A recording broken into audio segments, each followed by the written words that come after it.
बहुत अच्छा लग रहा है। हाँ? हम लोग घर भी जाने के टाइम समय हो गया। कब जाएगा? सोमवार को जाएगा। सोमवार को।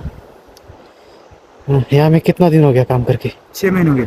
6 महीना। अच्छा, और कितना मिलता था महीना में 15,000। सैलरी? अभी 3 दिन तो बाकी है। 15,000 मिलता था। हाँ, अच्छा, अभी और 3 दिन बाकी है, जाएगा।